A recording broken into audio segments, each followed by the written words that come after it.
I still don't understand. What's it all about? Did you ever hear of a man named Jackson Smith? Jackson Smith? Good. He's here in town. He's staying at the Kilburn Hotel. And? Well, he's quite a sportsman. Golf, tennis, yachting, flies his own plane. So? He has a stolen strip of microfilm. Why send for me? You've plenty of men. So far, Jackson Smith has spotted every one of them. We've never been able to get very far. Interesting man, this Smith. Mike? This microfilm is top drawer security. We want to know who he sells or delivers it to. It could mean a big difference at the peace conference. You want in? You any idea who might want to buy the film? Too many to narrow it down. Smith gets around quite a lot. But anyone we've seen him talking to would have a tough job getting a passport. I have a big curiosity. You say he's staying at the Kilburn Hotel. Remember, Mike, this film is vital. And you're on your own. On my own. That's a familiar phrase.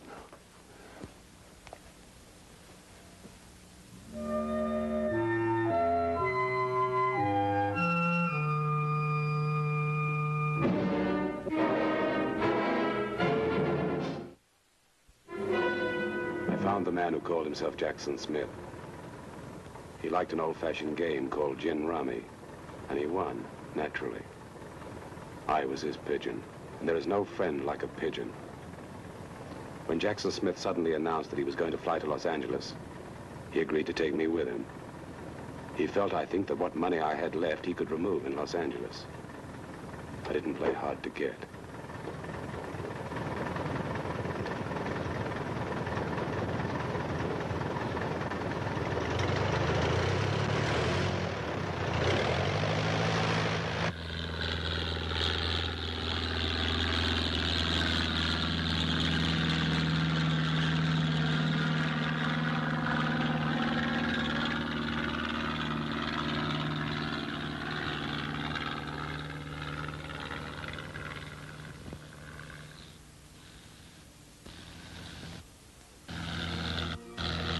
About 6 hours later, we were over San Bernardino when the motor started coughing. Smith started circling, looking for a place to sit down. Smith made his forced landing, only he wasn't lucky. He died a few minutes later. I guessed a broken rib had pierced his heart. He'll be waiting in Hollywood. Griffith Park. He'll find you if you wear my cap. Name's Rim. Nobody else. Oh. The motor failed and we had to make a landing. We made such a good landing that I survived. Smith wasn't so fortunate. That's about all, huh? Thank you. Let's get to the phone. Yeah, sure. Right away. Make a nice story. Thanks for coming up. Bye. If I was right, whoever wanted the film would find me as soon as the newspapers hit the street.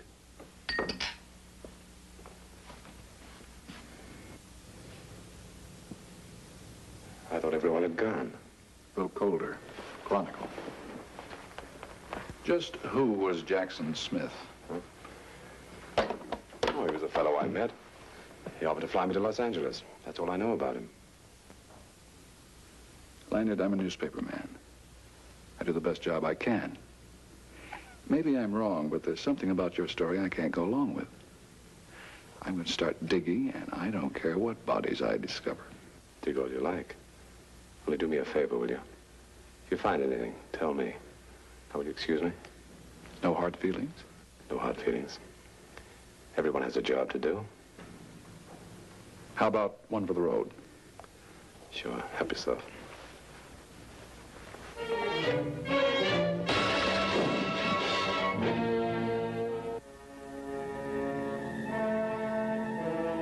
Being slugged isn't so bad. A light goes out and you're dead. It's coming back to life that hurts. You look at your watch, but you don't see what the hands say. It It might be next week.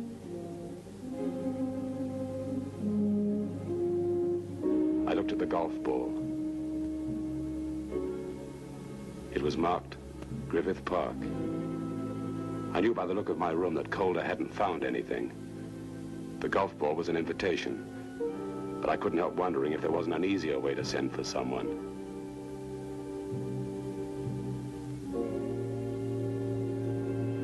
My head still ached, but the next day I took off for the golf course in Griffith Park. To make it look good, I borrowed a set of clubs from a friend of mine. I went over the names again. Jackson Smith, who died, a phony Bill Calder, I owed him something, and the man Jackson had called Rim. I knew one thing for sure. I was going to enjoy meeting him. I couldn't quite put my finger on it, but I had the feeling that someone was watching me. If I was right, whoever it was wouldn't have to wait long.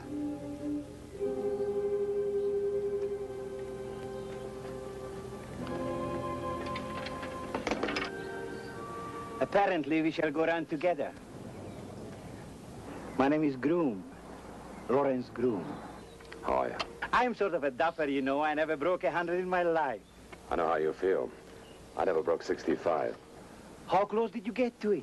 Within 40 strokes. Should we get this contest on the road? Lawrence Groom and I had played 2 holes. He didn't say much, but it seemed to me that he chose each word with great care. I didn't particularly like him. I kept wondering about a man called Rim.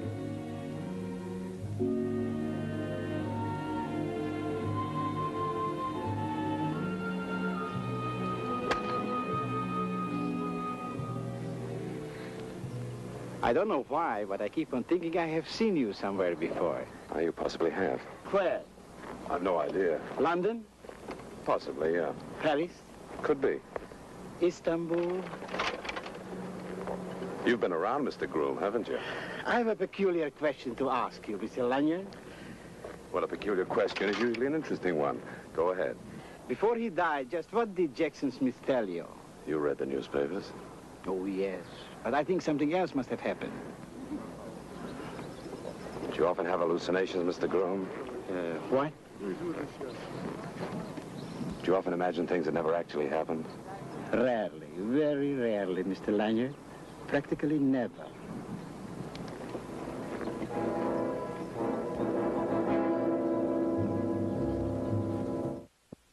On the way from the green to the next tee, Mr. Groom came right to the point. He had intended to do business with Smith. This was no longer possible. Smith was dead. He assumed that Smith had turned over the microfilm to me. He wanted to buy it. He had just asked me my price. Well? Assuming I do have the microfilm, Mr. Groom, how much would you care to pay? $50,000? It's worth much more. I see you are prepared to drive a hard bargain, Mr. Lanyard. I love hard bargains. My government wants the microfilm, so I'm prepared to pay you $250,000. I had nothing to lose and lots to gain. Groom felt I knew much more than I did. A good bluff sometimes works. At least it was worth a try. Your offer is exactly half as much as another group is prepared to pay. You're a very smart man, Mr. Lanyard. When I sent Coulter to you, he didn't find the film, yet the golf ball brought you to me. I think you're bluffing. My offer is still $250,000, and I suggest that you accept it. I'm a businessman, Mr. Groom. I'm willing to do business, but not at bargain prices. Think it over, Mr. Lanyard. I would hate you to meet a terrible accident.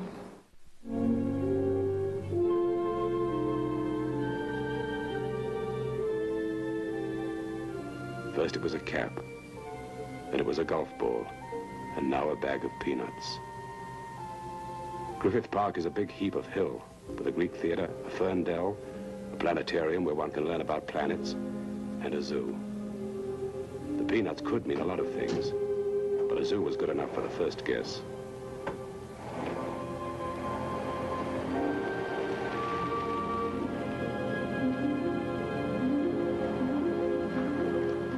Camels have as many curves as a calendar girl. The only trouble is, They aren't where they ought to be. While I was considering this melancholy fact, I caught sight of Bill Calder. It would have been a pleasure to have gone back and kicked his teeth down his throat, but it was wise to postpone it, at least for the moment.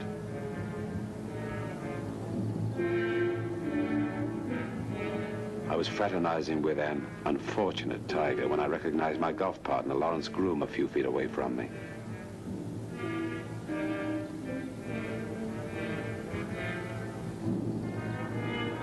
I decided my best strategy was to sit down on a bench and let them make the next move.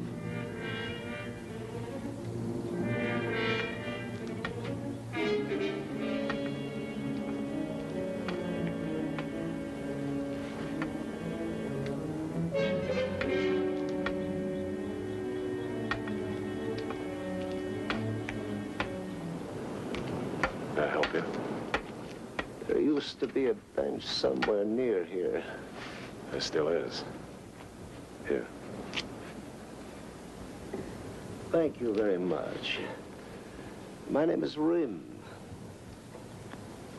It matches the insignia on your cap. Glad to know you. Do you have it with you? You mean, of course, the film, huh? Please do not try to be amusing. Have you a car? Yes. It's in the parking lot. Good. Rim wasn't blind. When he had handed me the card, his head had instinctively followed my hand. What seems to be the trouble? I think we're being watched. What makes you think so?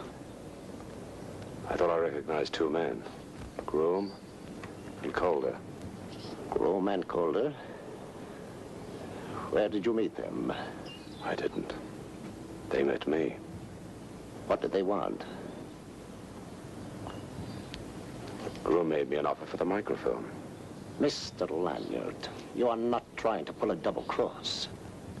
If I were, would I have looked for you? Yes. Groom has always given us trouble. He wants this film so that he can make a deal with our government. It sounded as though Groom wanted it for his own government. He will not like it. Who? Are you sure it was Groom and Calder? Yeah. He will not like it. Let's go, huh? It was clear that Rim was worried about Groom and Calder. Rim had just used the pronoun he.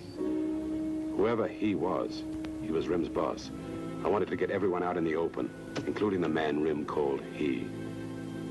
I had an idea, and I hoped it would work. Not too fast. We've got a tail. I want to make sure they follow us. All right. Let us go. Where do we go? Just follow this road, right up to the planetarium. He told me to keep my hands on the wheel. His eyes were glued to the cars behind us. I thought about how this whole crazy thing had started. How men are driven by insane urge for power. The strip of microfilm must have been terribly important. So important that the man with me would kill for it. I thought about the words I had heard. The microfilm might mean a big difference at the peace conference. I knew only one thing. Rim, Calder, Groom, and the man called he were in for a big surprise. Rim was becoming frantic. He asked me to drive faster. I did. He started talking. He talked fast. He told me that his orders were to get the film from me and then to kill me. He begged if I could shake the cars behind me, he'd make a deal. He'd just take the film and let me live. I wasn't interested in Rim's offer, but I wanted to meet his boss. I told Rim that I'd try to lose the cars by heading for the planetarium. I told him to hold on.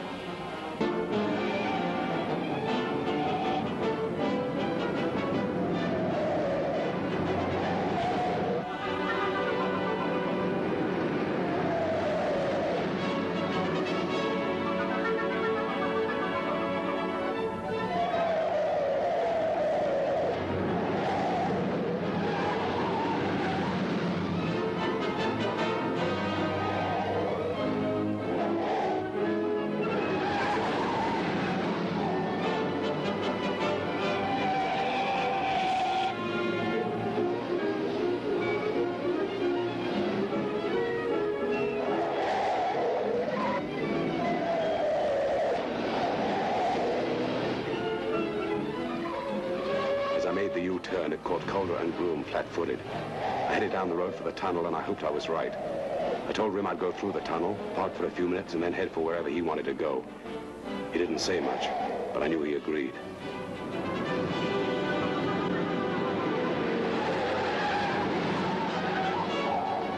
But even the best-laid plans of men go amiss. I hadn't lost them. I could see Calder's car heading into the tunnel.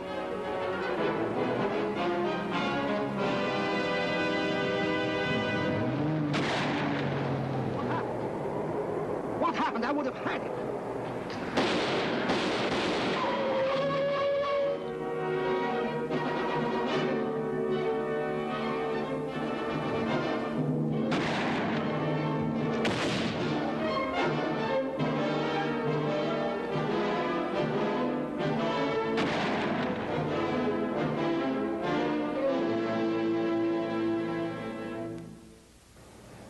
He is on the top of the planetarium.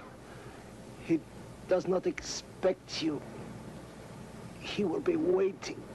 He...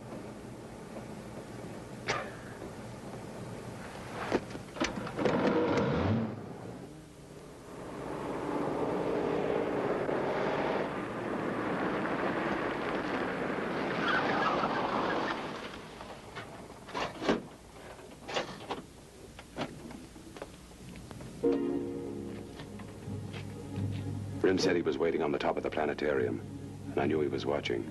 No one likes the feeling of walking into a handful of death. I didn't feel any differently. Funny what you think about when you know you're in trouble. Nowhere to go but straight ahead. I wanted who he really was. I wondered if he had a curiosity. At least I hoped he had a curiosity. I knew now why he had chosen this spot. It's like an ancient fortress. No one can approach it without being seen, and I thought it was a long approach. A very long approach.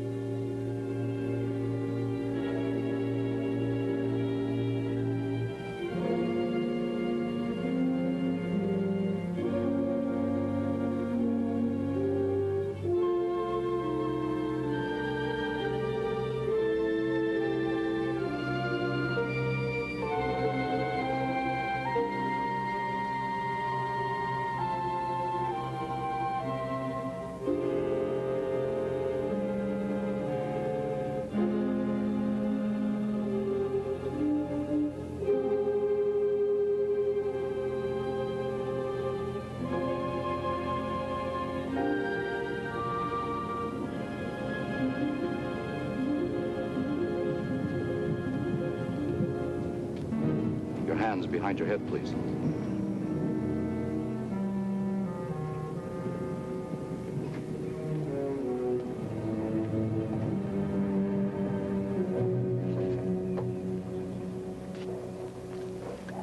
Where is Rim, Mr. Lanyard?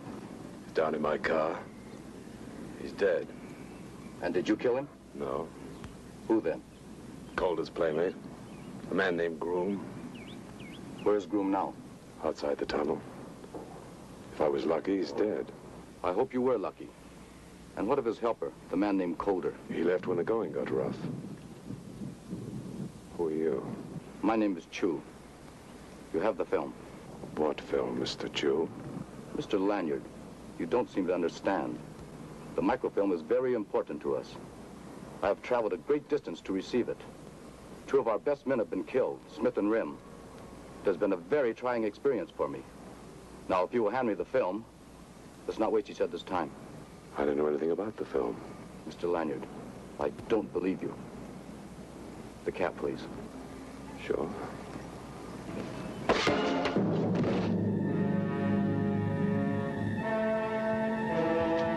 Chu is asleep for the moment. Groom may be asleep permanently. But where is Calder?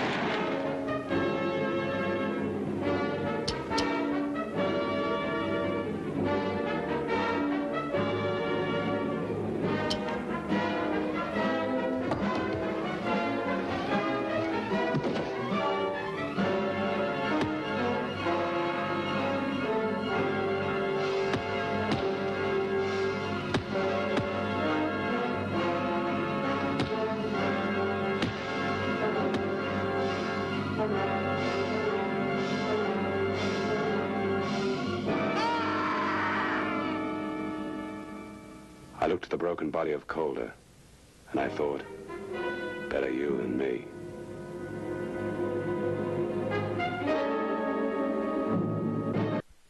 I got your present, Mike. How'd you find it?